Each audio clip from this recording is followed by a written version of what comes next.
सो आज जो ये वीडियो है बहुत ही ज़्यादा इंपॉर्टेंट है आप सबके लिए, बिकॉज ऑप्शन ग्रीक्स में ज़्यादातर लोग कंफ्यूज होते हैं, उन्हें नहीं समझ आते भाई ये डेल्टा, वेगा, थीटा, गामा क्या चीज़ें हैं।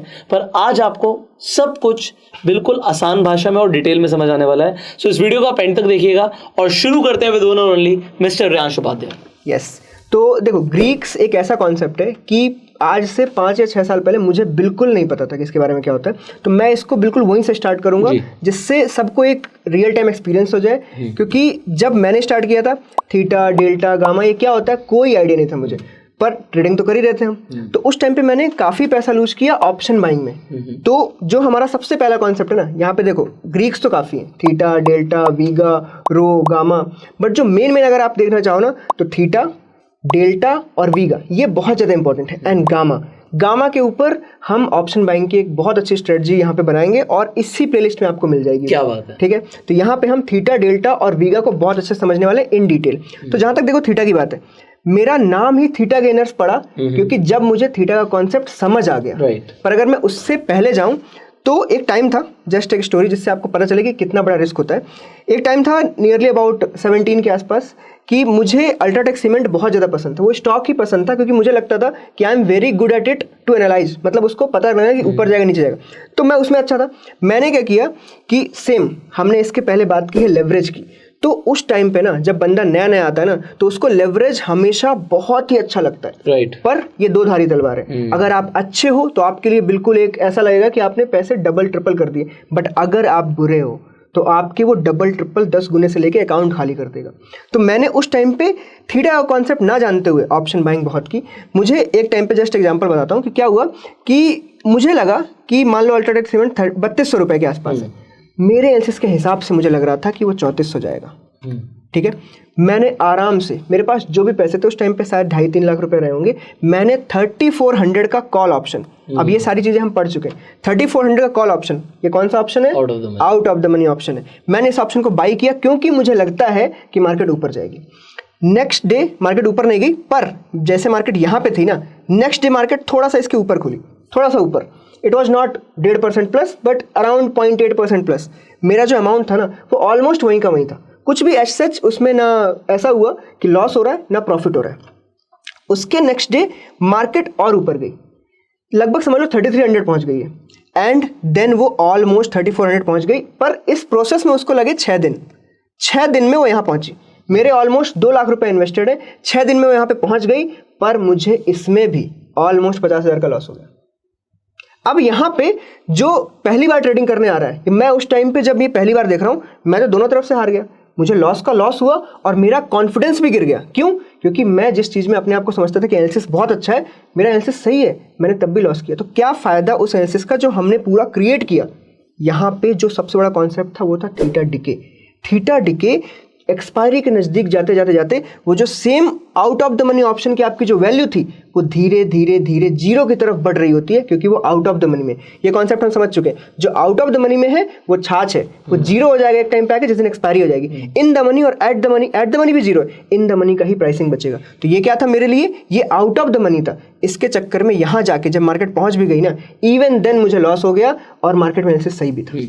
इसमें एक चीज़ मैं बस ऐड करूंगा, एक आपको ये समझना है कि multi expiry concept, multi expiry क्या, इनका जो होगा बिल्कुल ही एक्सपायरी पास होगी। ऑलमोस्ट 20th का डेट था और शायद 28th की एक्सपायरी थी ऑलमोस्ट। आप समझो वो लास्ट के जो टाइम बचा है ना, मान लो वो 1 हफ्ता बचा है, तो लास्ट के 1 हफ्ते में जो आप, क्योंकि स्टॉक्स में क्या होता है मंथली ऑप्शन एक्सपायर होता है, तो मंथली ऑप्शन एक्सपायर हो रहा है और उसकी एक्सपायरी बहुत पास है, इसलिए थीटा जो है बहुत तेजी से जाएगा। करेक्ट। थीटा का कॉन्सेप्ट ऐसे काम करता है कि अगर आप फर्स्ट डे की बात करो, मान लो अगर ये 1 तारीख होती, 20 तारीख नहीं होती, तो थीटा ना धीरे धीरे डिके होता है। मान लो आज के दिन थीटा इतना डिके था, उसके अगले दिन इतना, फिर इतना, जब तक एक्सपायरी आएगी ना, जब तक 28th की डेट आएगी ना, थीटा डिके की स्पीड इतनी तेज हो जाती है क्योंकि उसको और जल्दी से भाग के जीरो होना है। उसका मेन टारगेट है अगर मैं आउट ऑफ द मनी में तो जीरो होऊंगा, पर उसकी एक टिक टिक चल रही है, उसकी घड़ी चल रही है, उसकी घड़ी का टाइम जितना कम होता जाएगा ना, उतनी तेज भागना स्टार्ट करता है जीरो की तरफ। तो वैसे ही ये ऐसे थीटा डिके स्टार्ट होगा और हाईएस्ट चलता चला जाएगा जब तक 28th की तारीख आएगी। राइट। तो आप इसे ऐसे भी समझ सकते हो जैसे एक तवे पे ना आप आइस क्यूब रख दो, तो आइस क्यूब जो है वो बहुत तेजी से मेल्ट होना शुरू हो जाएगी तब जब एक्सपायरी बहुत पास आ जाएगी। आप समझ लो उस वक्त फिर गैस बढ़ा दिया किसी ने। अब यहाँ पर बस मैं इतना बता रहा था कि अगर आपने यहीं पर ये जो ऑप्शन है ये उसी जो एक्सपायरी है उसकी जगह दूसरी एक्सपायरी का लिया होता तो शायद थीटा डीके उतना फास्ट नहीं होता, और अगर वो ऑप्शन 3200 से 3300 जाता तो भी प्रॉफिट में आप निकलते। बट उसमें क्या लॉजिक है, फिर वो ऑप्शन आपको महंगा मिलता। करेक्ट। ये एक जैसे मान लो एक नया बंदा, ये मैं तब की स्टोरी है मेरी जब मैं बिल्कुल नहीं था, तो इस वक्त अगर बिल्कुल नया बंदा मार्केट में ज्यादातर लोग ये गलती करते ही हैं। इसलिए मैंने ये गलती वापस से दोहरा के बता दी कि ये नहीं करना, इसके आगे की बात पे जाते हैं। तो थीटा डीके बेसिकली उनके ऊपर ज्यादा असर करता है जिनको जीरो होने की जल्दी है, मतलब आउट ऑफ द मनी।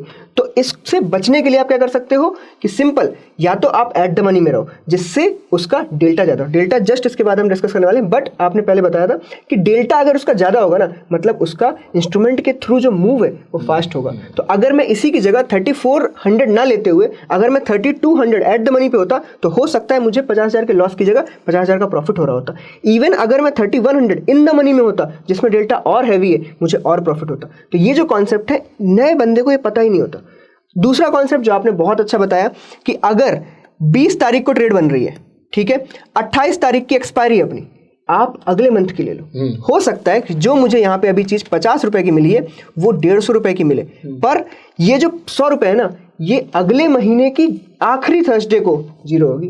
अभी नहीं हो रही। आपके पास एक बहुत बड़ा 1.5 महीना पड़ा हुआ है या फिर 1 महीने 10 दिन पड़े हुए हैं जिसमें आपके पास ये पूरी वैल्यू को हर तरीके से एडजस्ट करने का मौका है जी। ठीक है। तो ये दोनों कॉन्सेप्ट आपको यूज करने हैं। कभी भी अगर आप ऑप्शन बाइंग की पोजीशन ले रहे हो, never go near the expiry, क्योंकि स्टॉक्स में तो बिल्कुल नहीं। आप कोई अगर इंस्ट्रूमेंट बहुत ही वोलेटाइल है जस्ट लाइक बैंक निफ्टी, वहां पे आप एक्सपायरी डेज पे थोड़े बहुत छोटे लेवल पर रिस्क ले सकते हो, लेकिन बड़े लेवल पे आई एम टॉकिंग अबाउट कि आप 10 लाख 20 लाख की ऑप्शन बाइंग कर रहे हो और बिल्कुल एंड चल रहा है, एंड होल्डिंग ट्रेड है। होल्डिंग का मतलब ये है कि आपने वो ट्रेड इंट्राडे में नहीं की थी, आप उसको होल्ड करके जा रहे हो। तो बहुत बार ऐसा होगा क्योंकि होल्ड करने में ओवरनाइट में टाइम कटेगा, और टाइम जैसे ही कटेगा आपका टाइम डिके हो जाएगा and you lose your right. ठीक है। तो थीटा का सबसे पहला हम अपने फायदे की बात करते हैं। थीटा से फायदा किसको होता है? थीटा से फायदा होता है सिर्फ एक सेलर को, मतलब जो ओवरनाइट होल्ड करने के लिए रेडी है और वो चाहता ही यही है कि मार्केट टाइम पास करे। ये जो आउट ऑफ द मनी वाला है बेचारा, ये यहीं पे रहे और मार्केट भी यहीं पे मरती रहे, कहीं जाए ना, उसको इस चीज का फायदा होता है। अभी हमने बात की कि मैंने बाइंग की थी, मुझे लॉस हुआ था। अभी इसी एग्जांपल पे बस मैं ऐड कर रहा हूँ, सेलर क्या कहेगा? सेलर के लिए सबसे इंपॉर्टेंट क्या है कि भाई मार्केट कहीं पर भी जाए, ऊपर भी जाए, बट वो 3200 से 3300 हो जाए मुझे कोई फर्क नहीं पड़ता, बट वो 3400 क्रॉस ना करे। करेक्ट। और वो 3400 के ऊपर भी उसके वो बफर है, उसके ऊपर हम बात करेंगे आगे, बट वो 3400 क्रॉस ना करे। मतलब आप समझो, बायर क्या चाहता है? मेरी मार्केट यहां तक जाएगी। सेलर क्या चाहता है? कहां तक नहीं जाएगी। करेक्ट। जैसे यहाँ पे जस्ट अपोजिट है, मैंने मार्केट के वहां जाने के बाद भी 50,000 लूज किए ना, वो किसके पास गए होंगे? सेलर। वो गए होंगे सेलर के पास। तो अगर मैंने डिके से कोई पैसा गवाया है, वो उसी जगह पे सेम जगह के सेलर ने कमा लिया होगा, क्योंकि मैंने उसको बेचा ना, जीरो सम गेम, सिंपल। तो अगर सेलर है, उसने सेम 3400 बेचा होगा, मार्केट वहां आए ना आए, उसने जस्ट एक सिंपल बेट लगाई है, मार्केट बस इसके नीचे रहना और एक्सपायरी के दिन इसको क्रॉस ना करना, मैं जीत जाऊंगा। तो वो वाली बात है। तो थीटा किसको फेवर करता है? मोस्टली सेलर को। और बायर को, अगर आप आउट ऑफ द मनी में हो तो आपको कई बार थीटा बहुत ज्यादा डेंट पहुंचा सकता है अगर आप बड़े कैपिटल से ऑप्शन बाइंग करते हो। 100%। ठीक है। अब थीटा को क्या हम कंट्रोल कर सकते हैं? टाइम को हम कंट्रोल कर सकते हैं? नहीं, इट्स नॉट पॉसिबल। तो इसीलिए हम एट द मनी और जो इन द मनी का कॉन्सेप्ट है, उसमें हम सब थीटा को कंट्रोल करके चल रहे हैं। कम डिके होगा क्योंकि हम बिल्कुल एट द मनी, हमारे पास डेल्टा ज्यादा है, पर इसका मतलब ये बिल्कुल नहीं है कि डिके नहीं होगा। थीटा तो वहां पे भी होता है, पर इन द मनी में होने से क्या हो जाता है? आपके पास थीटा की वैल्यू कम हो जाती है। तो ऑप्शन बाइंग में अगर आप इन द मनी में हो तो थीटा की वैल्यू कम होने की वजह से आपको फायदा होता है। एक्चुअली इसे ऐसे समझिए कि अगर आप आउट ऑफ द मनी का कोई भी ऑप्शन खरीद रहे हैं, मान लीजिए वो 50 रुपए का है, 100 रुपए का है, और वो आउट ऑफ द मनी है, तो आप सिर्फ थीटा का ही पैसा दे रहे हो। तो ऑप्शन प्रीमियम में दो चीजें होती हैं। एक होता है प्रीमियम, मतलब जो उसकी इंट्रिंसिक वैल्यू है। इंट्रिंसिक वैल्यू का मतलब ये हो गया कि वो कितने पॉइंट ऊपर है। एट द मनी में भी कोई इंट्रिंसिक वैल्यू नहीं होती, सिर्फ और सिर्फ इन द मनी ऑप्शंस में इंट्रिंसिक वैल्यू होती है। इसका एग्जांपल ऐसे समझो, 18,200 पे निफ्टी है और 18,200 का एट द मनी का प्रीमियम है 100 रुपए। तो ये 100 रुपए का 100 रुपए पूरा का पूरा, ये आपका टाइम वैल्यू है। आप इसको कैलकुलेट कर सकते हो। जैसे कि मार्केट अभी मान लो 18,000 पे है, ठीक है, 18,000 का कॉल ऑप्शन हमने लिया, इसको हम इस वक्त मान लो ये 120 रुपए का है, ठीक है, और इस वक्त हमने 18,000 कॉल ऑप्शन लिया। मार्केट अगर आप देखोगे तो इस वक्त क्लोज हुई है 17,920 पे। मैं बिल्कुल कैलकुलेशन पे चला जाऊं तो इस वक्त इस कॉल की एक्चुअली में कोई कीमत नहीं होनी चाहिए, राइट, जीरो कीमत होनी चाहिए। ये सारा टाइम वैल्यू है, ये सारा टाइम वैल्यू। तो सिंपल ये जो पूरा का पूरा है ना, इसको जीरो के लिए भागना है। ये थीटा डीके पूरा का पूरा। तो जो एक ऑप्शन सेलर होता है इसी के ऊपर नजर गड़ा के रखता है कि मैं तो इसको जीरो करके मानूंगा। तो सोचो अगर ऑप्शन सेलर ने पूरी नजर गड़ा ली इसको सेल करने की और आप ऑप्शन बाइंग करने जा रहे हो, यही थीटा डीके आपके अपोज में काम करेगा और ये सारे 120 रुपए आपके चले जाएंगे, राइट। तो ये बेसिकली टाइम वैल्यू है। इंट्रिंसिक वैल्यू क्या होती है कि अगर मैं बोलता कि इसके पुट की वैल्यू कितनी होगी इस वक्त, तो मार्केट इससे 80 पॉइंट नीचे चल रही है, तो इसकी जो एक्चुअल वैल्यू एक्सपायरी के दिन होनी चाहिए वो 80 रुपए होनी चाहिए। तो वो उसमें कोई टाइम वैल्यू नहीं है, इसीलिए बोलते हैं जो इन उसमें टाइम वैल्यू होगा जरूर। उसमें इंपॉर्टेंट ये है कि 80 रुपए तो इंट्रिंसिक वैल्यू निकली, प्लस उसमें मान लो 50-100 रुपए कुछ भी एक्स्ट्रा होगा, थोड़ा बहुत प्रीमियम ऐसा 95 ऐसा कुछ होगा, थोड़ा ऐसा नहीं, डिपेंडिंग वो किस दिन पर, किस दिन पे, ठीक है, वो टाइम वैल्यू होती जरूर, हाँ होगी जरूर। इन द मनी ऑप्शंस में भी कुछ ना कुछ टाइम वैल्यू जरूर होगी। आप किसी चीज को बिल्कुल परफेक्ट बना ही नहीं सकते। आप option buying in the money में करो, एट द मनी, आप कुछ ना कुछ टाइम वैल्यू तो खोते हो, पर रिस्क इज लोअर अगर आप बाइंग कर रहे हो। एब्सोल्युटली, ठीक है।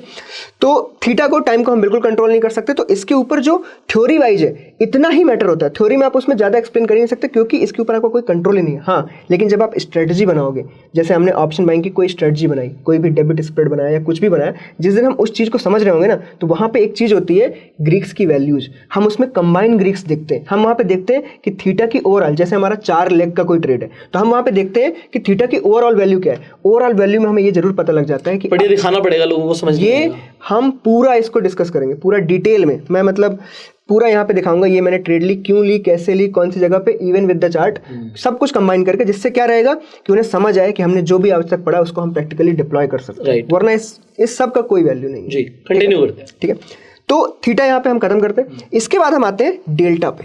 डेल्टा ये सबसे इंपॉर्टेंट, मैं पहले इसको 1 साल पहले तक इंपॉर्टेंट नहीं समझता था, लेकिन जब से मैं डायरेक्शनल ट्रेडर बना हूं ना, जब से मैं यहाँ पे इंट्राडे में अपनी डायरेक्शनल ट्रेडिंग मैंने स्टार्ट की है, डेल्टा मेरा एकदम फ्रेंड हो गया है। जो मेरे खिलाफ काम करता था स्ट्रेटजीज में, जब मार्केट, डेल्टा का मतलब बेसिकली समझ लो मूवमेंट से, ठीक है, जब ये मूवमेंट आते थे ना बड़े बड़े, डेल्टा इंक्रीज होता था, तो मेरी स्ट्रेटजीज को बहुत तकलीफ पहुंचती थी। तो हम डेल्टा को सिंपल समझते हैं। पहले एक तो बुक लैंग्वेज समझते हैं। बुक लैंग्वेज क्या होती है कि delta is simple rate of change in option price with respect to rate of change in instrument. Simple आप समझ लो। तो डेल्टा जो होता है, सिंपली आप समझो कि डेल्टा की जो वैल्यूज है, पहले हमें ये समझना पड़ेगा, डेल्टा की जो वैल्यूज है वो -1 to +1 होती है, राइट, ठीक है, -1 से +1। इसमें हम सिंपली इसको डिवाइड कर लेते हैं।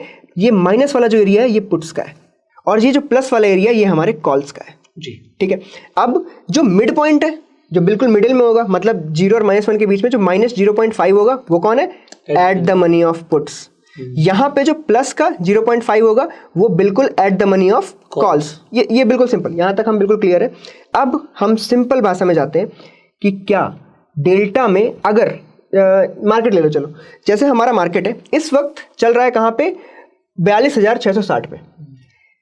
चलो मान लेते हैं कि मेरा व्यू बेरिश है। मेरा व्यू बेरिश है मतलब कि मार्केट है जो सपोर्ट एरिया है, सपोर्ट एरिया 42,600 पे चल रहा है, मेरे हिसाब से 42,500 पे आएगा। This is just my hypothetical एक एनालिसिस कि यहाँ पे आएगा।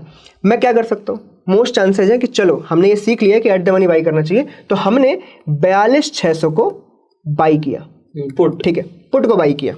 अब इस पुट की डेल्टा की वैल्यू कितनी है? 0.5, क्योंकि एट द मनी में ऑलमोस्ट। तो 0.5 का मतलब सिर्फ इतना सा है कि अगर हमारा जो बैंक निफ्टी है वो 1 पॉइंट भी मूव किया तो ये जो पुट की वैल्यू है 0.5, मतलब 0.5 से बढ़ जाएगी। तो हम इसको बड़े फ्रेम में लेते हैं कि अगर ये 100 पॉइंट मूव किया, मतलब 100 पॉइंट नीचे आया, तो इस पुट की वैल्यू 50 रुपए बढ़ जाएगी। तो जस्ट फॉर एग्जांपल इस पुट की वैल्यू अभी 100 रुपए है, ठीक है। मेरे एनालिसिस के हिसाब से मार्केट अगर 42,500 पे आ गई तो इसकी वैल्यू कितनी होनी चाहिए? 100 रुपए की 150 हो जाएगी। 150 हो जाएगी, मतलब 100 रुपए नीचे आया तो rate of change in instrument कितना है? बट मैं यहाँ पे बस एक ही चीज आपको बताऊंगा। हमने लास्ट वीडियो में भी कैलकुलेट किया था, अभी हम बात कर रहे हैं कि अभी हम ये कह रहे हैं कि 0.5 के हिसाब से 150 हो जाएगी, बट वो 150 होगी नहीं, वो हम भी समझेंगे। वही तो ट्रिक था। ये चीज हम समझने वाले हैं, बहुत ही ज्यादा कैलकुलेटिव पार्ट है, क्योंकि डेल्टा को मतलब अच्छे से अगर आप समझ गए तो आप अपनी ट्रेडिंग में बहुत अच्छे से यूज कर सकते हैं। इसमें मैं आपको शॉर्ट में बस इतना से बताऊंगा, देखिए जब एट द मनी पर है तो 0.5 है, बट जैसे ही वो भागेगा, मान लो वो गिरना शुरू होगा, तो एट द मनी भी इन द मनी बन जाएगा और उसका डेल्टा चेंज हो जाएगा, तो 150 होगा नहीं, वो 150 से भी ज्यादा हो जाएगा आपका। ये बात अभी आप जानते हो, बट जब कोई नया बंदा देख रहा है ना, वो नॉर्मली यहीं से वो डेल्टा भी नहीं जानता, वो डेल्टा भी नहीं जानता। जानता। इसमें अभी बहुत सारा कॉन्सेप्ट है, बट इसको अभी हम नॉर्मली कैलकुलेट करते हैं कि 100 पॉइंट्स का इंस्ट्रूमेंट पे मूव है, 0.5 का डेल्टा है, मतलब 50 रुपए हमें डेल्टा से मिलेंगे, टोटल हमारा 150 रुपए का प्रीमियम होना चाहिए अगर मार्केट नीचे आ गया। बट इस बात की कोई गारंटी ले सकता है कि ये 150 का ही होगा? नहीं, उसके और भी फैक्टर्स हैं, बहुत सारे फैक्टर्स है, इवन वॉलेटिलिटी, मूवमेंट, इवन ये मूवमेंट किस दिन आया वो भी डिपेंड करता है। मान लो मैंने एक्सपायरी डे पे किया था ये, तो चलो मुझे फुल वैल्यू भी मिल सकती है, क्योंकि नहीं था। अगर मैंने ट्यूसडे को किया होता और इसको थर्सडे तक लग जाता यहाँ आने में, नहीं, फिर तो बहुत सारे फैक्टर्स हैं, बहुत सारे फैक्टर्स हैं। इसका मीनिंग ये है कि डेल्टा की एक्चुअली में आप वैल्यू के थ्रू ये पता नहीं लगा पाओगे कि उसकी वैल्यू कितनी है। एक नॉर्मल पर्सन तो बिल्कुल भी नहीं, आप उसके पीछे एक बहुत बड़ा कैलकुलेशन है। बट वो अगर एक इंट्राडे में ट्रेड कर रहा है 1 घंटे के टाइम फ्रेम पे, तो अपनी एनालिसिस लगा सकता है, एक अजम्पशन। हाँ, बट वो काफी हद तक एक्यूरेट हो जाएगी, क्योंकि अगर 100 पॉइंट के मूव से उसे पता है 50 रुपए मुझे मिल जाएंगे। अब ऑप्शन ट्रेडिंग के पूरे पार्ट में ना आपने एक चीज बहुत ज्यादा सुनी होगी, डेल्टा न्यूट्रल स्ट्रेटजी। आपने इस वर्ड को 100 बार सुना होगा। मैं अभी इस पे लोगों के लिए बता रहा हूँ, आप बिल्कुल टेंशन ही मत लेना, क्योंकि ये डेल्टा न्यूट्रल जो है ना, ये आपको सबसे ज्यादा पैसे कमा के देने वाला है। हम ना बचपन से मार्केट में ऐसा सुनते आ रहे हैं, मतलब जो लोग बिजनेस में हैं वो ये सुनते आ रहे हैं कि गुजराती अच्छे बिजनेस करते हैं, मारवाड़ी अच्छा बिजनेस करते हैं। अगर आपको पैसा बनाना है मार्केट में तो वो करो जो मारवाड़ी कर रहे हैं, और आपको ज्यादा पैसा बनाना है तो वो करो जो गुजराती कर रहे हैं और करने वाले हैं।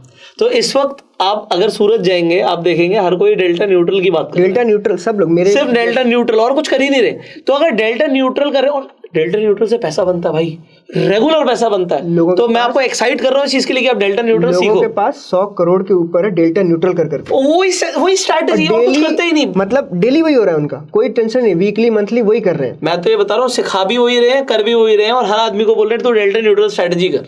मेरा मेन पर्पस ये था कि डेल्टा न्यूट्रल कॉन्सेप्ट आया ही क्यों। ये इस वजह से आया क्योंकि कोई भी ना इस माथापच्ची में पढ़ना ही नहीं चाहता। वो चाहते हैं कि जो काम हम आसानी से कर सकते हैं, हम दोनों तरफ से खाओ ना, हम कॉल भी बेचेंगे, हम पुट भी बेचेंगे। जब तक उसमें डेल्टा में कोई चेंज नहीं आ रहा, हम उसको टच ही नहीं करेंगे। डेल्टा चेंज हुआ तो हम उसको न्यूट्रल कर देंगे, कैलकुलेट नहीं करना चाहते कोई। तो इसकी वजह से डेल्टा न्यूट्रल जो स्ट्रेटजीज थी ना, उनका चाल चलन बहुत ज्यादा हो गया, क्योंकि वो बैलेंस्ड होती है। बट मैं आपको एक कमाल की बात बताऊं, आज भी 95% ट्रेडर्स को डेल्टा न्यूट्रल पता ही नहीं होगा। जो नए ट्रेडर्स हैं, रिटेलर्स हैं, वो आपके ना माथा पच्ची में नहीं पढ़ना चाहते, वो डेल्टा न्यूट्रल सुनने के बाद भी नहीं समझना चाहते। पर मैं सच बता रहा हूँ, डेल्टा न्यूट्रल में आने के बाद आपको बहुत सुकून आ जाएगा, आपके पास बहुत धीरे धीरे प्रॉफिट आएगा, चैन की नींद आएगी, चैन की नींद आएगी, आपको कोई दिक्कत नहीं होगी। और इसी से रिलेटेड वो जो बीपी बढ़ता है ना आपका, बीपी बढ़ना कम हो जाएगा। इसी से रिलेटेड हम बहुत सारी स्ट्रेटजीज ऐसी हैं जो हम इसके आगे डिस्कस करने वाले हैं। उसमें बहुत बार डेल्टा न्यूट्रल का एक वो आएगा, हर जगह कॉन्सेप्ट। हम एक डेडिकेटेड वीडियो डेल्टा न्यूट्रल के ऊपर ही बनाएंगे आपके लिए, do not worry, because delta neutral से पैसा बनता है, और आने वाले टाइम में भी आप लोग बनाने वाले हैं। और सारा गेम, जैसे आपने बोला ना कि मारवाड़ी, गुजराती, ये सब इसमें पैसा बनाते हैं क्योंकि वो बहुत अच्छे रिस्क मैनेजर हैं। इट्स नॉट अबाउट, इसमें भी डेल्टा न्यूट्रल स्ट्रेटजीज में जिस दिन आप रिस्क मैनेज करना सीख गए ना, उस दिन आपने पैसा छाप दिया। और हम उस वीडियो में जो डेल्टा न्यूट्रल का वीडियो होगा, उसमें सबसे ज्यादा जो मेन फोकस रखेंगे, रिस्क को कैसे कंट्रोल में रखना है। पैसा तो वो देगा ही देगा, बट रिस्क कंट्रोल करना ही उसका मेन फंडा है। उसमें बस आपको ना एक चीज समझनी है, आप डेल्टा न्यूट्रल भी समझ जाओगे। बस कॉन्सेप्ट समझने के बाद ना आपको डेल्टा न्यूट्रल करना सीखना है, और उसमें बहुत ज़्यादा टाइम नहीं लगेगा। अगर आपने सीख लिया और आपने एक बार ट्राई कर लिया, you should thank us later. कर ही दोगे आप, इस वीडियो पे आके थैंक यू बोल दो। ठीक है, ओके। तो जस्ट अभी मैंने ऑप्स्ट्रा ओपन कर लिया, ठीक है। इसमें हम स्ट्रेटजी को बिल्ड करते हैं, जस्ट एक डेमो स्ट्रेटजी, क्योंकि मैं समझाना चाहता हूँ कि जब एक स्ट्रेटजी बिल्ड होती है ना, तो ये जो ग्रीक्स है ये बहुत मैटर करते हैं, और हम उसी के थ्रू इनको समझने का स्टार्ट करते हैं। तो जस्ट एक नॉर्मल, इससे पहले एक बार ऑप्शन चेन दिखा दीजिए, सो दैट लोगों को ना डेल्टा दिख जाए।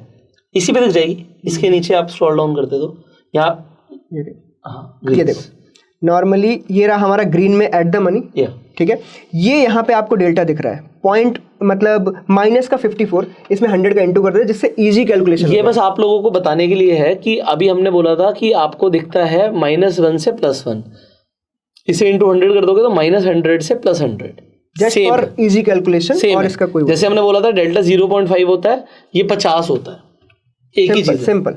1 मतलब 100, 0.5 मतलब 50, ठीक है। ये हमारी ऑप्शन चेन रही। यहाँ पे हमारा डेल्टा है। हम एक जस्ट एक डेमो स्ट्रेटजी बना रहे हैं, जस्ट डेमो, कि जिससे हमें ये रहे कि जितने भी ग्रीक्स जैसे भी किसी स्ट्रेटजी को इफेक्ट कर सकते हैं वो यहाँ से हम समझेंगे। राइट। एक सिंपल स्ट्रेटजी लेते हैं नॉर्मल, जस्ट लाइक कि हम एक स्ट्रैंगल बेच देते हैं। स्ट्रैंगल अभी मैं समझाऊंगा, बट एक कॉल और एक पुट जहां पे हम दोनों को एक साथ बेचते हैं, दैट इज स्ट्रैंगल। और भी आउट ऑफ द मनी का, out of the money. Just market अभी चल रही है 18,100 पे, हम यहाँ पे 17,800 का पुट साइड बेच देते हैं, ये एक ही लॉट, कोई दिक्कत नहीं।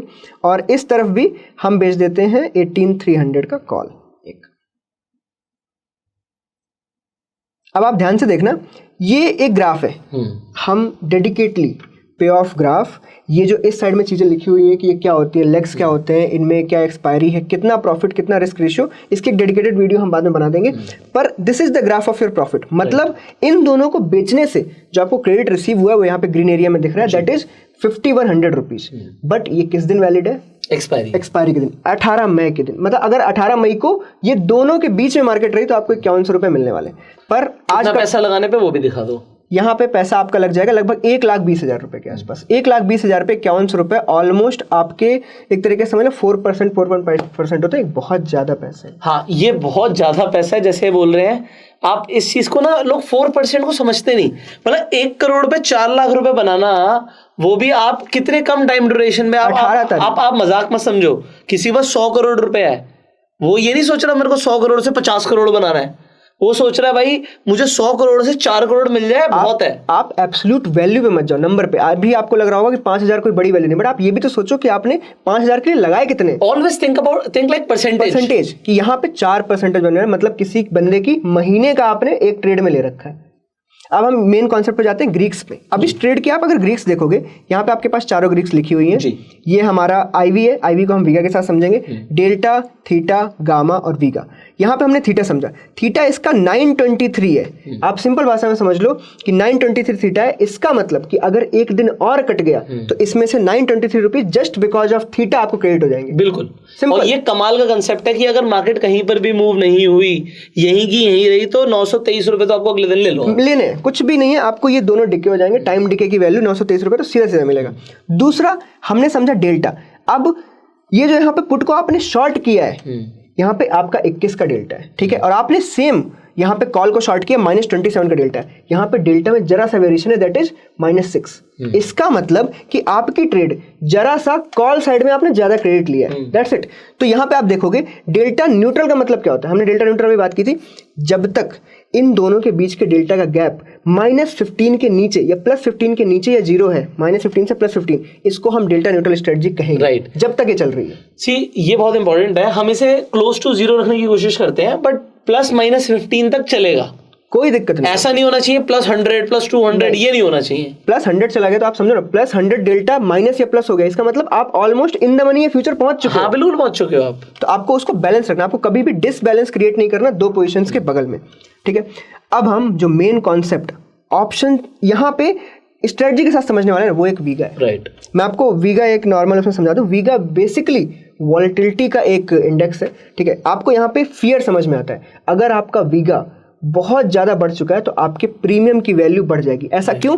क्योंकि फियर बढ़ने का मतलब है आपको मैं कुछ भी बेच सकता हूँ। फियर है, आप डर में हो। जैसे आप जब कभी हॉस्पिटल जाते हो, कुछ भी जाते हो, आप जब डर में होते हो ना, आप वहाँ पे कोई भी इलाज करा सकते हो, आप वहाँ पे ज़्यादा क्वेश्चनिंग नहीं करोगे। तो डर के टाइम पे जब पैनिक होता है ना, तो मार्केट में वॉलेटिलिटी इंक्रीज की वजह से प्रीमियम वैल्यू इंक्रीज हो जाती है। आपको जस्ट इंश्योरेंस लैंग्वेज में फिर समझाता हूँ, आपकी एज जितनी लेट, मतलब आप समझो 50+ चल रहे हो, तो आपको बीमारियां होने के चांसेस ज़्यादा होते हैं, क्योंकि आपकी बॉडी ने अपना एक जीवन जी लिया है। तो उस टाइम पे आपके इंश्योरेंस की पॉलिसी की वैल्यू ज़्यादा होती है। सेम वैल्यू नहीं मिलेगी जो आपको 24 साल की उम्र में मिल रही थी। सिमिलरली यहाँ पे जब रिस्क इंक्रीज हो जाता है, वॉलेटिलिटी इंक्रीज हो जाती है, आपको प्रीमियम की वैल्यू महंगी मिलती है, ठीक है।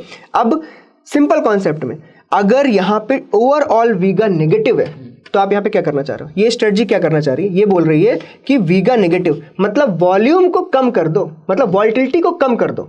तो वॉलेटिलिटी कम करने का मतलब क्या है? ये स्ट्रेटजी चाहती है कि मार्केट में बड़े एक्सपेंशन ना हो, मार्केट साइलेंट रहे। ये चाहती है वॉलेटिलिटी डिक्रीज हो या तो सेम बनी रहे। इन दोनों लैंग्वेज में आपको प्रॉफिट होगा। पर अगर यहाँ पे वॉलेटिलिटी एक्सपेंड कर गई तो क्या होगा? तो आपके प्रीमियम महंगे हो जाएंगे। करेक्ट। तो आपने जो बेचा है वो अगर चीज महंगी हो गई तो आपको यहाँ पे लॉस होगा। तो अगर ये आप दोनों ऑप्शन जो बेच रहे हो, अगर यहाँ पे वीगा की वैल्यू और नेगेटिव में जाती चली गई तो आपको यहाँ पे लॉस क्रिएशन स्टार्ट हो जाएगा। तो नेगेटिव वीगा का मतलब मोस्ट स्ट्रेटजी कैसी होंगी? वो एक ऑप्शन सेलर स्ट्रेटजी है, आपने वहाँ पे क्रेडिट खींचा है, आपने वहाँ पे प्रीमियम्स लिए हैं। आपको वीगा नेगेटिव दिख जाए ऑप्स्ट्रा में खोलना, कहीं पे भी आपको दिखा वीगा नेगेटिव, मतलब ये स्ट्रेटजी में कहीं क्रेडिट मिल रहा है, हम यहाँ पे माल पहले से लेने वाले हैं एज अ प्रीमियम। अगर इसी की जगह ये प्लस में दिख जाता, इसका मतलब है आपके पास डेबिट स्ट्रेटजी, मतलब आपने प्रीमियम पे की है, वो ऑप्शन बाइंग की स्ट्रेटजी। उसको यहाँ पे अभी देख लेते हैं जी। आप इसको जैसे ही चेंज करके, ये जो आपने कॉल यहाँ पे सेल कर रखा है, मैं इसको बाई कर देता हूँ उल्टा। ये मैंने बाई किया, क्या हुआ, आपका वीगा पॉजिटिव चला गया। इसका मतलब अब आपने कुछ प्रीमियम ज्यादा दिए। वो कैसे देखोगे आप, आपने यहाँ पे 44 रुपीज लिए हैं क्योंकि नेगेटिव 57 दिए हैं, तो इसका मतलब है आपके ऑलमोस्ट 13 रुपए ज्यादा गए हैं, ये डेबिट हो गई है। आपको यहीं से समझ आ जाएगा। मैं वीगा देख के बता सकता हूँ कि ट्रेड में क्रेडिट है या डेबिट है, आपको कंफ्यूज होने की जरूरत ही नहीं है। सिंपल, अब इतना समझ लो कि इसको हम स्ट्रक्चर से कैसे कनेक्ट कर सकते हैं।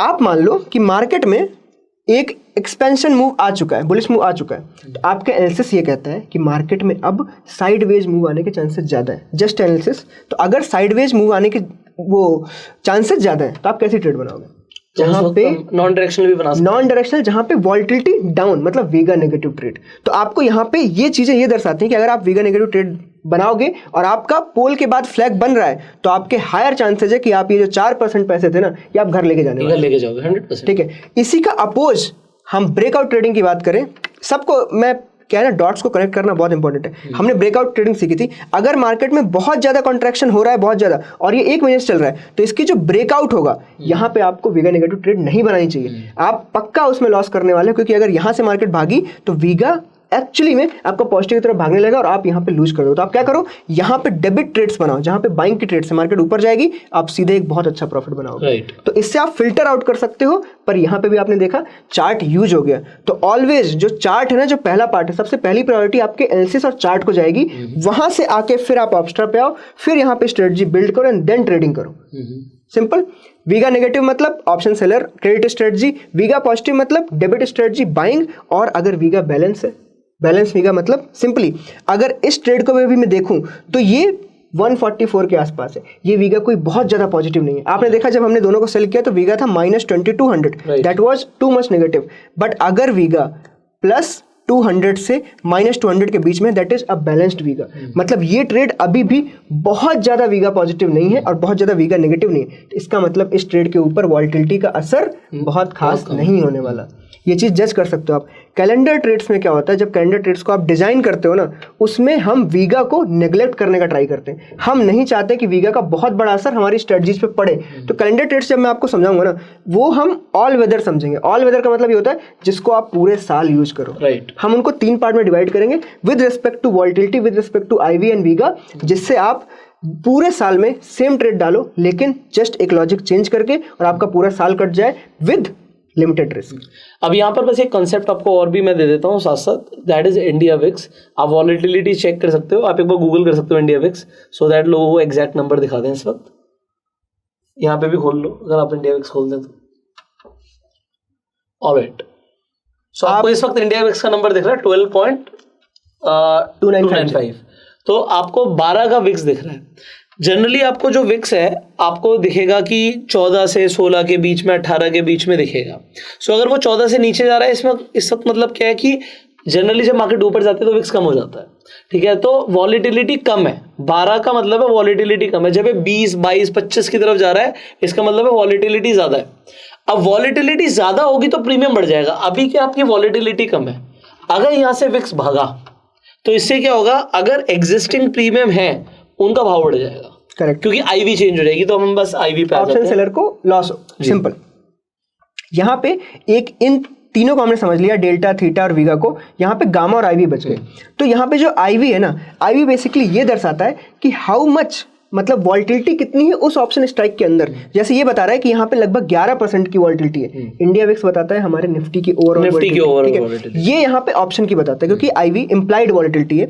यहाँ पे ऑप्शन की बता रहा है कि इसकी 11% है, इसकी 10% है। मतलब एट एनी टाइम बीइंग ये जो ऑप्शन है, इसका प्राइस 11% कभी भी मूव कर सकता है। इसमें कोई आपको चौंकने की जरूरत नहीं है कि जैसे अभी इसका कितना प्राइस चल रहा है 44, मतलब ये 5 रुपए तो कभी भी मूव हो सकता है। तो आपने एक 5 रुपए का एक एसएल का बफर लेके चलना ही चलना है। आपको कभी भी ऐसा नहीं रखना कि 44.57 बेचा और आपने एसएल रख दिया 2-2 रुपए, पक्का हिट हो जाएगा। ये जस्ट लाइक एटीआर भी वर्क करता है। तो आपको आईवीज को एक परसेंटेज में वर्क कराना है, पर इंडिया विक्स को अगर आप कभी भी स्ट्रेटजी बनाओ तो इंडिया विक्स को ना कैलकुलेट करके कि निफ्टी का मूव कितना होने वाला है, वो चीज को अगर आप पहले से कैलकुलेट कर लोगे, जैसे अभी वो 12 दिखा रहा है, 12 का मतलब ये है दैट इज एनुअल परसेंटेज। वो ऐसा नहीं कि बिल्कुल 1 पर अभी मूव कर जाएगा, 12% मूव करने के बाद उसने सर्किट लगा दिया, वो एनुअली है। इसका मतलब आप समझ रहे हो मंथली में क्या दिखा रहा होगा, ऑलमोस्ट 1%। 12 को डिवाइड कर दिया 12 महीनों से, मतलब वो मंथली 1% मूव की वॉलिटिलिटी चल रही है। This is very low fear, right. मतलब 1% कितना होता है, 150, 180 रुपए, 200 रुपए ये होते हैं। इतने में कोई फर्क नहीं पड़ना अगर वो 1 महीने में इतना घूमने वाला है। इसका मतलब फियर कम है, फियर कम है मतलब मार्केट में मतलब डर कम है, डर कम है तो प्रीमियम लो। अगर यही चीज 20 पहुंच जाएगी ना तो आपका एक ही टाइम पे 2% 1.5% का मूव आना क्रिएट हो जाएगा और उसकी वजह से प्रीमियम इंक्रीज हो जाएंगे। सिंपल समझ लो, हायर द विक्स, सेलर लोगों को ज्यादा फायदा है बड़ी प्रीमियम बेचने में, ठीक है, पर रिस्क भी ज्यादा है। अभी जिस जगह पे अपनी विक्स चल रही है 12, आप समझ लो कि मूवमेंट कम आएंगे, तो इस वक्त वीगा नेगेटिव की जो ट्रेड्स है ना मार्केट में ज्यादा फ्लो कर रही होंगी, वो लोगों को आसानी हो रही है ट्रेड। पूरा वीक कट जाता है, मार्केट ने 1% मूव नहीं देना है, तो इस वजह से वीगा नेगेटिव के प्रॉफिटेबल ट्रेड्स बढ़ती जाती। जब ये यहाँ से 12 से 20 पहुंचेगा, वो सबसे गंदा वक्त है ऑप्शन सेलर का, क्योंकि कभी भी जो वॉलिटिलिटी है ना वो या तो फ्लैट रहे या तो नेगेटिव रहे, इन दोनों सिनेरियो में ऑप्शन सेलर को फायदा होता है। अगर ये अप ट्रेंड में है ना, सिर्फ ऑप्शन बायर को फायदा होगा और किसी को नहीं होने वाला। तो इसीलिए अगर लोअर लेवल पे, मतलब अगर यही जो 12 की विक्स है, अगर ये अभी 9 या 10 आपको मिल जाए तो मैं ऑप्शन बाइंग की ट्रेड्स ज्यादा डालने लगूंगा, क्योंकि मुझे उसमें रिस्क कम, क्योंकि छोटी प्रीमियम है और बड़ा प्रॉफिट है। राइट। आपको ये चीज फिल्टर कर लेनी है। अगर विक्स बहुत ज्यादा कम दिखती है आपको तो आपको बाइंग की तरफ थोड़ा सा इंक्लाइन हो जाना चाहिए, और अगर आपको विक्स बहुत ज्यादा दिखती है इसका मतलब है आपको प्रीमियम पहले ही ज्यादा मिल रहा है, तो बेच के चल सकते हो, कमाने के ज्यादा चांसेस है। क्या होता है, जो ये एडजस्टमेंट होती है ना किसी भी ट्रेड में, एडजस्टमेंट करने के लिए प्रीमियम हाथ में होनी चाहिए। अगर आप लोअर लेवल्स पे 9-10 के विक्स पे ट्रेड बनाओगे, आपके पास प्रीमियम ऑलरेडी 20-30 रुपए, आप एडजस्टमेंट में करोगे क्या? 20-30 का लॉस कितने मिनट लगेंगे? 1 मिनट में लॉस कर सकता है निफ्टी, बैंक निफ्टी। अगर वो 30 रुपए लूज हो गए जो आपका प्रॉफिट था, अब आप क्यों एडजस्टमेंट कर रहे हो? तो इसीलिए एडजस्टमेंट के लिए आपको प्रीमियम की नीड है, और वो एक थोड़े हायर लेवल ऑफ विक्स पे मिलती है। Simple language. ओके, तो आईवी यहाँ पे ऑलमोस्ट एंड, क्योंकि आईवी जब आप ट्रेड कर रहे हो ना, पोजीशन बना रहे हो, बहुत टाइम पे 99% लोग आईवी को वैसे ही मिस आउट कर देते हैं। लोग न्यूज से आईवी को जज करते हैं। हम सिंपली अब चलते हैं गामा पे। गामा एक ऐसी चीज है ना जो ऑप्शन बायर को 3 गुना, 4 गुना, 10 गुना पैसा दे सकती है। और आपने देखा होगा रिसेंट में कई सारे जो ऑप्शंस होते हैं, 30 रुपए से 900 की जर्नी भी तय की है अभी रिसेंट के कुछ महीनों में। 30 रुपए से 300 की जर्नी, ये परसेंट वाइज देखोगे ना, पता नहीं कितने परसेंट का यहाँ पे आपको इन्वेस्ट करते ही डबल ट्रिपल 10 गुना मिल रहा है। तो ये चीज गामा से जज की जा सकती है। गामा का जो हाईएस्ट जो इम्पैक्ट होता है, गामा और थीटा एक दूसरे के अपोजिट काम करते हैं। अगर थीटा की वैल्यू बहुत ज्यादा है ना तो गामा का इम्पैक्ट लो हो जाता है। तो आप सबसे पहले ये सर्च करो कि थीटा की वैल्यू का इम्पैक्ट सबसे लो का है, जब थीटा ने अपनी वैल्यू ऑलरेडी सारा कुछ दे दिया, कर दिया एक्सपायरी वाले दिन। किस दिन? एक्सपायरी वाले दिन। तो सिंपल समझ लो, जिस दिन एक्सपायरी है ना, आपकी थीटा की वैल्यू बची होगी 2-4 रुपए, लेकिन गामा बेसिकली क्या है? अटैच है सब कुछ। Gamma rate of change in delta होता है, and delta rate of change in option price होता है। तो अगर गामा को वो पावर मिल गई कि अरे थीटा तो अब है ही नहीं लड़ाई के लिए, तो गामा अपनी पावर दिखाएगा। और मार्केट जैसे ही जरा से भी मूव की ना, गामा डेल्टा जो अभी एट द मनी पे 0.5 है, जैसे ही ये थोड़ा सा भी इन द मनी जाएगा 0.6, 0.65, 0.70, इनको ऐसे इंक्रीज करता चला जाएगा, वो भी फास्टर वे में, क्योंकि थीटा फाइट ही नहीं कर रहा है। क्योंकि थीटा ही है ना जो अपनी ऑप्शन प्रीमियम को खींचेगा जीरो की तरफ, कम करेगा, बट वो कम कर ही नहीं रहा। तो यहाँ पे ये चीज मूव के साथ सीधा बढ़ती चली जाएगी और आपका 30 का ऑप्शन किसी भी वक्त 90 हो जाएगा। और इसे ही हम गामा ब्लास्ट भी बोलते हैं। तो गामा ब्लास्ट बेसिकली एक्सपायरी का एक बहुत ब्यूटीफुल कॉन्सेप्ट है, उसकी स्ट्रेटजी में इसके हम स्ट्रेटजी बनाने वाले हैं कि गामा ब्लास्ट को कैसे ट्रेड करें, क्योंकि ऑप्शन बाइंग में एक्सपायरी डे का बहुत बड़ा महत्व है। सेलर्स भी बहुत ज्यादा पैसा कमाते हैं उस दिन, लेकिन अगर हमें ऑप्शन बाइंग का मौका मिल जाए तो हमारा कैपिटल डबल ट्रिपल हो सकता है। तो हम इसमें एक गामा ब्लास्ट की बाइंग स्ट्रेटजी बनाएंगे और वो आपको बहुत पसंद आने वाली है। राइट, ठीक है। तो यहाँ पे जो ग्रीक्स है, इसकी तो बुक्स है, सबकी एक एक बुक है बड़ी बड़ी, बट क्या इन सारी बुक्स को पढ़ने से आपको ट्रेडिंग आ जाएगी? बिल्कुल भी नहीं। हमने अभी इतना डिस्कशन कर लिया है ग्रीक्स के ऊपर कि आपको पता है कि कौन सा ग्रीक क्या करता है, और उतना ही अभी हमें नीडेड है ट्रेडिंग करने के लिए। अब इसके बाद की चीज आप तभी सीख सकते हो जब आपने ट्रेड डाली होगी या कोई स्ट्रेटजी डाली होगी, तब जाके आपको ऑप्शन चेन यहाँ पे जाना है एक बिल्डर पे, वहां पे आपको नीचे देखना है, अपनी ट्रेड को जज करना है एंड ट्रेड को डिप्लॉय करना है। That's it. उसके बाद ट्रेड डलने के बाद अब हम इन्हें देखेंगे। राइट। इनको कभी भी आप ट्रेड लेने का बेस मत बनाना कि आपने जस्ट एक कोई ग्रीक देखा और उसका बेस पे ट्रेड डाल दी। Always priority is chart. Chart में जब एनालिसिस कंप्लीट हो जाए देन आप आओ कि मुझे कौन सा कॉल कौन सा पुट बेचना है, उसके बाद वो बनाई, उसकी हेजिंग देखो, देन ट्रेड यहाँ डालो, ये सब जज करो एंड ट्रेड डिप्लॉय, खत्म बात। इसके बाद एडजस्टमेंट की बात अगली वीडियो से स्टार्ट। ओके तो लास्ट एक चीज हम और देख लेते हैं कि गामा की वैल्यूज कैसे हैं। जैसे इस वक्त आप देखोगे गामा की वैल्यूज -8 और 0.1 है, जो कि ओवरऑल आप देखोगे तो 0.02। ये इस वजह से इतनी लो दिखा रही है आपको क्योंकि आपकी जो एक्सपायरी है ना इस वक्त 18 मई को है। आप जैसे जैसे जैसे एक्सपायरी डाउन साइड में जाती जाएगी, आप पास में जाते जाओगे 18 मई के, ये आपको पावरफुल दिखती जाएगी। आप देखोगे कि थीटा की वैल्यूज जो इंक्रीज होके अब नीचे को जा रही है एक्सपायरी दिन, उस दिन इसकी वैल्यू बहुत ज्यादा होगी। तब इसे चेंज कर लेते हैं, बिल्कुल करंट एक्सपायरी ले लेते हैं। हाँ। जो नेक्स्ट आने वाली है इसको हम रीसेट करके एक काम करते हैं, फिन निफ्टी का ट्रेड बनाते हैं। फिन निफ्टी ट्यूसडे को ट्रेड है और जस्ट ट्यूसडे, हाँ ट्यूसडे। तो हम एक फिन निफ्टी का यहाँ पे मैं एक स्ट्रेटजी बना रहा हूँ जिसमें हम गामा को और अच्छे से एक्सप्लेन कर सकें, क्योंकि गामा अगर हमने 18 मई में देखा तो कुछ समझ नहीं आएगा। हम इसको अभी जो पास में एक्सपायरी है, पास में एक्सपायरी मतलब फिन निफ्टी ट्यूसडे को होगी अपनी, तो हमने 9 मई की यहाँ पे एक्सपायरी ले ली, आज 6 तारीख है। आप यहाँ पे देखोगे जस्ट एट द मनी से ये हम 39 को सेल कर देते हैं एक लॉट, और इस तरफ से भी ऑलमोस्ट 25 के नियर सेल कर देते हैं। जस्ट एक एग्जांपल है, इसमें कोई इतना वो नहीं। अब यहाँ पे ग्रीक्स पे जाके देखो, लास्ट टाइम का अगर आपको याद हो, आप इसको रिवाइंड करके देख सकते हो, हमारी वैल्यू थी 0.02, राइट। ठीक है, कितनी लो वैल्यू, क्योंकि एक्सपायरी बहुत दूर थी। यहाँ पे आप देखो वही वैल्यू इंटू 10 हो चुकी है, -0.29। क्लियर? ये क्या करेगा ना, गामा इसको इंटू कर देगा। This is just a catalyst to delta. ये जितना ज्यादा बढ़ेगा उतना ज्यादा डेल्टा को प्रेशर करेगा और डेल्टा उतने फास्टर वे में बढ़ेगा। सिंपल, अभी हमने एग्जांपल देख लिए दोनों। जितना लेट एक्सपायरी, गामा की कोई वैल्यू नहीं, गामा को बिल्कुल भूल जाओ अगर आपने मंथली ट्रेड ली है। लेकिन अगर आपने इसी वीक की ट्रेड ली है और वो 2 दिन बाद एक्सपायर होने वाली है, आपको गामा पे ध्यान देना पड़ेगा, वरना आपकी ट्रेड ये खराब करने में 2 मिनट नहीं लगाएगा। तो ये हमने गामा समझ लिया, बट एक कमाल की बात है, यहाँ पे हमने थीटा इसके पहले समझा है, बट एक चीज आप नोटिस करो, यहाँ पे थीटा 2270 रुपए है। 2270 रुपए का मतलब ये आज अपना क्या है, अपना सैटरडे को हम वीडियो बना रहे हैं, सैटरडे को हम वीडियो बना रहे हैं, सिर्फ हमारे पास एक दिन का गैप है और ट्यूसडे का एक्सपायरी। इसका मतलब ये विद इन 1 डे, ये मंडे के दिन ही 2270 टिके कर रहा है, आपका टोटल प्रॉफिट ही 2500 रुपए। इसका मतलब आपके पास 90% पैसे। किसी ने अगर फ्राइडे को 3:30 बजे वीडियो मतलब ट्रेड लिया होता, मतलब 3:30 से पहले तो ऑलमोस्ट ये ट्रेड उसके सामने 90% प्रॉफिट उसके हाथ में था मंडे में। उसको कुछ ट्यूसडे का वेट ही नहीं करना और मुझे 90% मिलेंगे। मैं यहाँ पे ऑलमोस्ट कितने कैपिटल पे वो भी आप दिखा दो, ये 2.18% मतलब लाख रुपए के आसपास लगेगा इस पे, थोड़ा सा वही लाख रुपए 1.15। तो आप समझो एक दिन के 2%,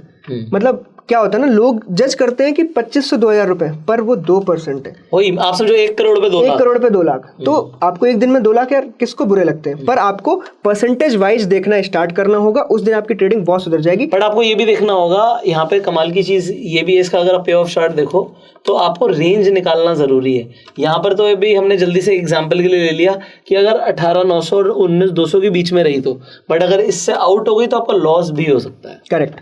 तो वो आपको बनाना है कि आपकी एनालिसिस क्या कह रही है, उसके अकॉर्डिंग ट्रेड लेना। तो ये तो बस एक एग्जांपल के लिए है। चार्ट हमारी उस सब में हेल्प करता है। चार्ट में आप अपनी जो सपोर्ट रेजिस्टेंस लाइंस थी, अगर मार्केट एक रेजिस्टेंस और एक सपोर्ट के बीच में, आप वो दोनों लाइन बेच दो, राइट, और आप वेट करो उनके ब्रेक होने का। और टेंशन मत लो, अभी हम इस 2% को बढ़ाना भी सिखाएंगे आने वाली स्ट्रैटेजी में। करेक्ट, हम इसको बिल्कुल ही चेंज करना कि 2 का 10 कैसे किया जा सकता है, और कभी आप 2% लॉस में फंसे हुए हो तो उसको 0 या प्रॉफिट में भी कैसे लाना, ये चीज भी हम यहाँ पे सीखेंगे। राइट, तो कमाल की चीज़ है और आई होप आप लोगों को इन वीडियोस में मज़ा आ रहा होगा। सो अगर आपको मज़ा आ रहा है तो प्लीज़ लाइक कर दीजिए, और अगर आपके अभी भी कुछ सवाल है आप कमेंट्स में पूछ लीजिए, सो दैट आने वाली वीडियोस में हम उन्हें आंसर करें। अगर आपने अभी तक चैनल सब्सक्राइब नहीं किया, सब्सक्राइब कर लीजिए, बेल आइकन पर क्लिक कर दीजिए, इससे आने वाली वीडियोस आप मिस ना करें, क्योंकि अभी तक आपको समझ आ गया होगा कि आने वाली वीडियोस बहुत ही ज़्यादा पावरफुल है। एंड अगर आपके पास अभी तक डीमेट अकाउंट नहीं है, फ्री डीमेट अकाउंट का लिंक आपको डिस्क्रिप्शन कमेंट बॉक्स में मिल जाएगा। आप एंजल वन पे जाके अपना फ्री में डीमेट अकाउंट खुलवा सकते हैं। इनफैक्ट आप रेफर एंड अर्न के थ्रू भी पैसे कमा सकते हैं। अब हम आपसे मिलेंगे अगली वीडियो में। Till the time, you go self made and जय हिंद।